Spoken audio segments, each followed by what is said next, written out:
ଆପଣଙ୍କ ପ୍ରିୟ YouTube channel A S ଏକାଡେମୀକୁ। ମୁଁ ଚିନ୍ତାମଣି ବା ଅମର।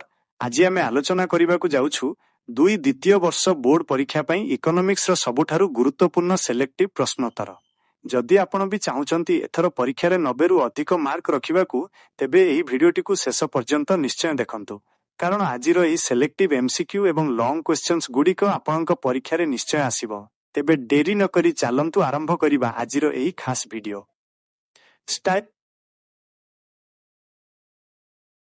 ଏକ, ଅର୍ଥଶାସ୍ତ୍ରର ଜନକ କିଏ? इकोनॉमिक्स के जनक कौन है? A. Adam Smith, B. Alfred Marshall, C. Lionel Robbins. D सन उत्तर ए. Adam Smith. 2. चाहिदा सूत्र अनुଯାୟୀ दर एवं चाहिदा मध्यरे केउं संपर्क थाए? ए. प्रत्यक्ष, बी. विपरीत इनवर्स, सी. समान, डी. कौनसिटी नुहे। उत्तर बी. विपरीत। 3. ଯେତେବେଳେ ମୋଟ ଉପଯୋଗିତା ଟିୟୁ ସର୍ବାଧିକ ହୁଏ ସେତେବେଳେ ସୀମାନ୍ତ ଉପଯୋଗିତା ଏମ୍ୟୁ କେତେ? ଏ 1, ବି 0, 0 ସି ଋଣାତ୍ମକ, ଡି ଅସୀମ। ଉତ୍ତର ବି 0। 4. ସୀମାନ୍ତ ପରିବ୍ୟୟ ଏମ୍ସି ରେଖାର ଆକୃତି କିପରି? ଏ ଏଲ୍ ଆକୃତି, ବି ଏସ୍ ଆକୃତି, ସି ୟୁ ଆକୃତି, ଡି ସରଳ ରେଖା। ଉତ୍ତର ସି ୟୁ ଆକୃତି। 5. କେଉଁ ବଜାରରେ ଏକକ ଦର ସିଙ୍ଗଲ ପ୍ରାଇସ୍ ପ୍ରଚଳିତ ହୁଏ? ए. एकाधिकार, बी. अपूर्ण प्रतियोगिता, सी. पूर्ण प्रतियोगिता परफेक्ट कंपटीशन, डी. अल्पाधिकार। उत्तर सी. पूर्ण प्रतियोगिता। 6. भारतर केंद्रीय बैंकर नाम कौन? A. SBI, B. RBI, C. PNB UCO bank. उत्तर बी. आरबीआई। 7. केउटी एक प्रत्यक्ष कर डायरेक्ट टैक्स?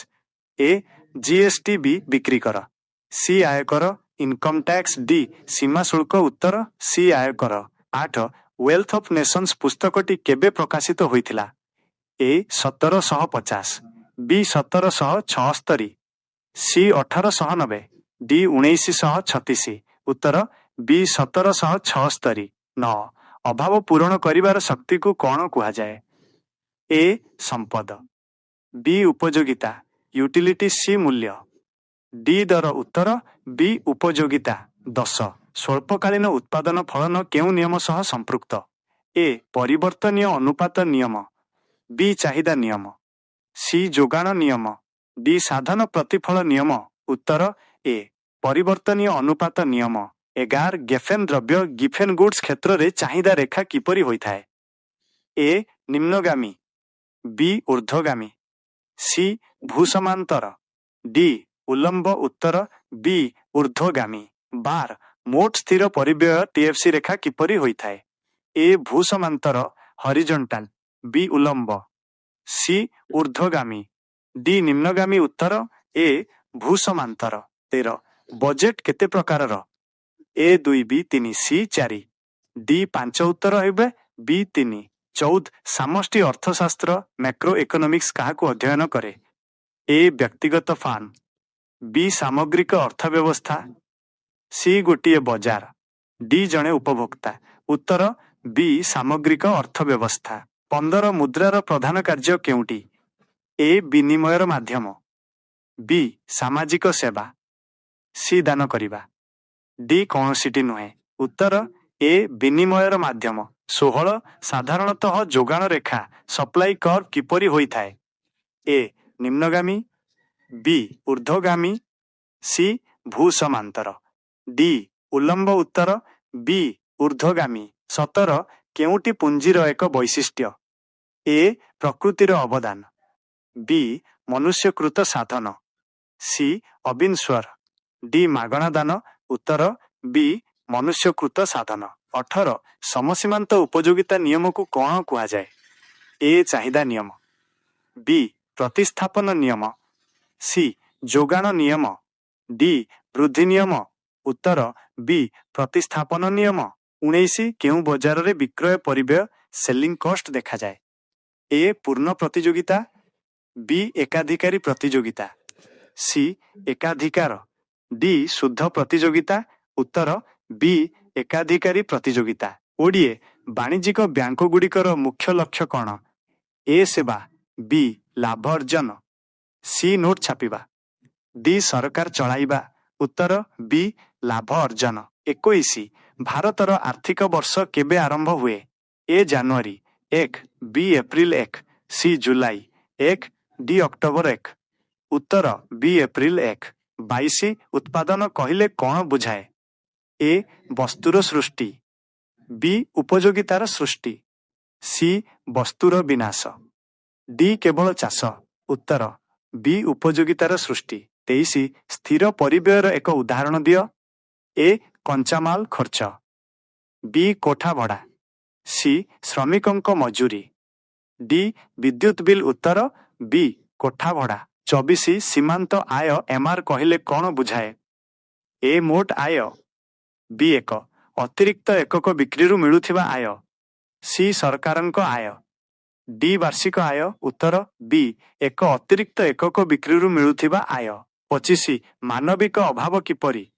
ଏ ସୀମିତ, ବି ଅସୀମ, ସି ଶୂନ୍ୟ, ଡି କୌଣସିଟି ନୁହେଁ। ଉତ୍ତର ବି ଅସୀମ। 1 ଅର୍ଥଶାସ୍ତ୍ରର ସମ୍ପଦ ସଂଜ୍ଞା କହିଲେ କ'ଣ ବୁଝାଏ? ଉତ୍ତର ଆଡାମଙ୍କ ଅନୁସାରେ ଅର୍ଥଶାସ୍ତ୍ର ହେଉଛି ସମ୍ପଦର ବିଜ୍ଞାନ। ଏହା ସମ୍ପଦର ସୃଷ୍ଟି, ବ୍ୟବହାର ଏବଂ ବଣ୍ଟନ ଉପରେ ଗୁରୁତ୍ୱ ଦିଏ। 2 ମାନବିକ ଅଭାବର ଦୁଇଟି ବୈଶିଷ୍ଟ୍ୟ ଲେଖ। ଉତ୍ତର କ ମାନବିକ ଅଭାବ ଅସୀମ, ଖ ଏକ ନିର୍ଦ୍ଦିଷ୍ଟ ଅଭାବ ପରିତୃପ୍ତ ହୋଇପାରେ। 3 ଉପଯୋଗିତା କାହାକୁ କୁହାଯାଏ? ଉତ୍ତର କୌଣସି ଦ୍ରବ୍ୟ ବା ସେବାର ମନୁଷ୍ୟର ଅଭାବ ପୂରଣ କରିବାର କ୍ଷମତା ବା ଶକ୍ତିକୁ ଉପଯୋଗିତା କୁହାଯାଏ। 4 ସୀମାନ୍ତ ଉପଯୋଗିତା କହିଲେ କ'ଣ ବୁଝାଏ? ଉତ୍ତର ଏକ ଅତିରିକ୍ତ ଏକକ ଦ୍ରବ୍ୟ ଉପଭୋଗ କରିବା ଦ୍ୱାରା ମୋଟ ଉପଯୋଗିତାରେ ଯେଉଁ ପରିବର୍ତ୍ତନ ବା ବୃଦ୍ଧି ହୁଏ ତାକୁ ସୀମାନ୍ତ ଉପଯୋଗିତା କୁହାଯାଏ। 5 ଚାହିଦା ସୂତ୍ରର ଦୁଇଟି ବ୍ୟତିକ୍ରମ ଲେଖ। ଉତ୍ତର କ ଗେଫେନ ଦ୍ରବ୍ୟ, ଖ ବିଳାସପୂର୍ଣ୍ଣ ବା ସମ୍ମାନଜନକ ଦ୍ରବ୍ୟ। 6 ଯୋଗାଣ କହିଲେ କ'ଣ ବୁଝାଏ? ଉତ୍ତର ଏକ ନିର୍ଦ୍ଦିଷ୍ଟ ସମୟରେ ଏବଂ ନିର୍ଦ୍ଦିଷ୍ଟ ଦରରେ ଜଣେ ବିକ୍ରେତା ବଜାରରେ ବିକ୍ରି କରିବାକୁ ପ୍ରସ୍ତୁତ ଥିବା ଦ୍ରବ୍ୟର ପରିମାଣକୁ ଯୋଗାଣ କୁହାଯାଏ। 7 ସ୍ଥିର ପରିବ୍ୟୟ କ'ଣ? ଉତ୍ତର ଉତ୍ପାଦନର ପରିମାଣ ବଢ଼ିଲେ ବା କମିଲେ ମଧ୍ୟ ଯେଉଁ ଖର୍ଚ୍ଚରେ କୌଣସି ପରିବର୍ତ୍ତନ ହୁଏ ନାହିଁ ତାକୁ ସ୍ଥିର ପରିବ୍ୟୟ କୁହାଯାଏ। ଉଦାହରଣ କାରଖାନା କୋଠାର ଭଡ଼ା। 8 ପୂର୍ଣ୍ଣ ପ୍ରତିଯୋଗିତା ବଜାରର ଦୁଇଟି ବୈଶିଷ୍ଟ୍ୟ ଲେଖ। ଉତ୍ତର କ ବହୁ ସଂଖ୍ୟକ କ୍ରେତା ଏବଂ ବିକ୍ରେତାଙ୍କ ଉପସ୍ଥିତି, ଖ ସମଜାତୀୟ ବା ଏକ ପ୍ରକାର ଦ୍ରବ୍ୟର ବିକ୍ରୟ। ନା ଏକାଧିକାର ବଜାର କାହାକୁ କୁହାଯାଏ? ଉତ୍ତର ଯେଉଁ ବଜାରରେ କୌଣସି ଦ୍ରବ୍ୟର କେବଳ ଜଣେ ମାତ୍ର ବିକ୍ରେତା ଥାନ୍ତି ଏବଂ ଉକ୍ତ ଦ୍ରବ୍ୟର କୌଣସି ନିକଟତର ବିକଳ୍ପ ଦ୍ରବ୍ୟ ନଥାଏ ତାକୁ ଏକାଧିକାର ବଜାର କୁହାଯାଏ। 10 ସମଷ୍ଟି ଅର୍ଥଶାସ୍ତ୍ର କ'ଣ? ଉତ୍ତର ଅର୍ଥଶାସ୍ତ୍ରର ଯେଉଁ ଶାଖାରେ ସାମଗ୍ରିକ ଅର୍ଥବ୍ୟବସ୍ଥା ଯେପରିକି ଜାତୀୟ ଆୟ, ମୋଟ ସଞ୍ଚୟ ଏବଂ ମୋଟ ବିନିଯୋଗ ବିଷୟରେ ଆଲୋଚନା କରାଯାଏ ତାକୁ ସମଷ୍ଟି ଅର୍ଥଶାସ୍ତ୍ର କୁହନ୍ତି। 11 ବ୍ୟକ୍ତିଗତ ଆୟ କ'ଣ? ଉତ୍ତର ଜଣେ ବ୍ୟକ୍ତି ବା ପରିବାର ଗୋଟିଏ ବର୍ଷ ମଧ୍ୟରେ ସମସ୍ତ ଉତ୍ସରୁ ବାସ୍ତବରେ ଯେତିକି ଆୟ ପାଆନ୍ତି ତାକୁ ବ୍ୟକ୍ତିଗତ ଆୟ କୁହାଯାଏ। 12 ମୁଦ୍ରାର ଦୁଇଟି ମୁଖ୍ୟ କାର୍ଯ୍ୟ ଲେଖ।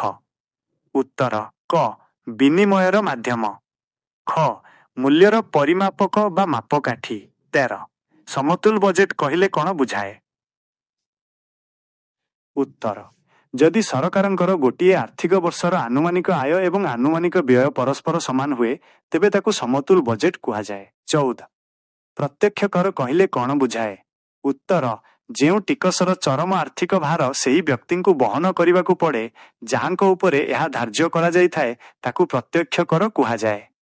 ଉଦାହରଣ ଆୟକର। 15 ବାଣିଜ୍ୟିକ ବ୍ୟାଙ୍କର ଦୁଇଟି କାର୍ଯ୍ୟ ଲେଖ। ଉତ୍ତର କ ବିଭିନ୍ନ ପ୍ରକାର ଜମା ଗ୍ରହଣ କରିବା, ଖ ଆବଶ୍ୟକ ସମୟରେ ଋଣ ପ୍ରଦାନ କରିବା। 1 ସ୍ୱଳ୍ପକାଳ ଏବଂ ଦୀର୍ଘକାଳ ମଧ୍ୟରେ ପାର୍ଥକ୍ୟ ଦର୍ଶାଅ।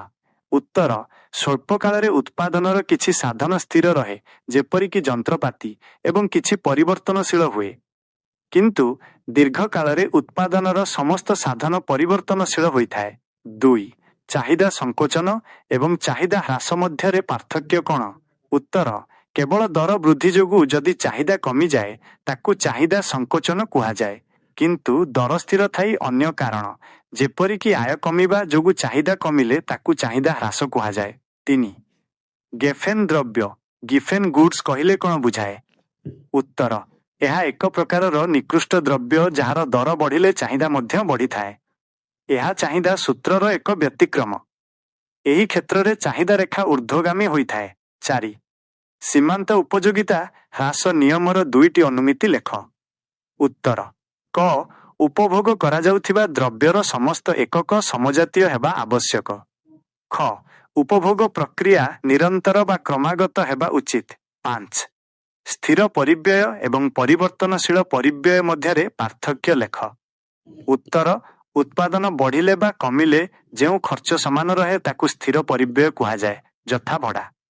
କିନ୍ତୁ ଉତ୍ପାଦନ ପରିମାଣ ଅନୁସାରେ ଯେଉଁ ଖର୍ଚ୍ଚ ବଦଳେ ତାକୁ ପରିବର୍ତ୍ତନଶୀଳ ପରିବ୍ୟୟ କୁହାଯାଏ, ଯଥା କଞ୍ଚାମାଲ। 6. ପୂର୍ଣ୍ଣ ପ୍ରତିଯୋଗିତା ବଜାରରେ ଦର କିପରି ନିର୍ଦ୍ଧାରଣ କରାଯାଏ? ଉତ୍ତର, ପୂର୍ଣ୍ଣ ପ୍ରତିଯୋଗିତା ବଜାରରେ ବଜାର ଚାହିଦା ଏବଂ ବଜାର ଯୋଗାଣର ସନ୍ତୁଳନ ବିନ୍ଦୁରେ ଦର ନିର୍ଦ୍ଧାରିତ ହୋଇଥାଏ। ଏଠାରେ କୌଣସି ଜଣେ ବିକ୍ରେତା ଦର ବଦଳାଇ ପାରନ୍ତି ନାହିଁ। 7. ଏକାଧିକାରୀ ପ୍ରତିଯୋଗିତା ବଜାରର 3ଟି ବୈଶିଷ୍ଟ୍ୟ ଲେଖ। ଉତ୍ତର, କ. ବହୁ ସଂଖ୍ୟକ ବିକ୍ରେତା। ଖ. ଦ୍ରବ୍ୟ ପୃଥକୀକରଣ ଜିନିଷଗୁଡ଼ିକ ରଙ୍ଗ ବା ନାମରେ ଅଲଗା ହୋଇଥାଏ। ଗ. ପ୍ରବେଶ ଓ ପ୍ରସ୍ଥାନର ସ୍ୱାଧୀନତା। 8.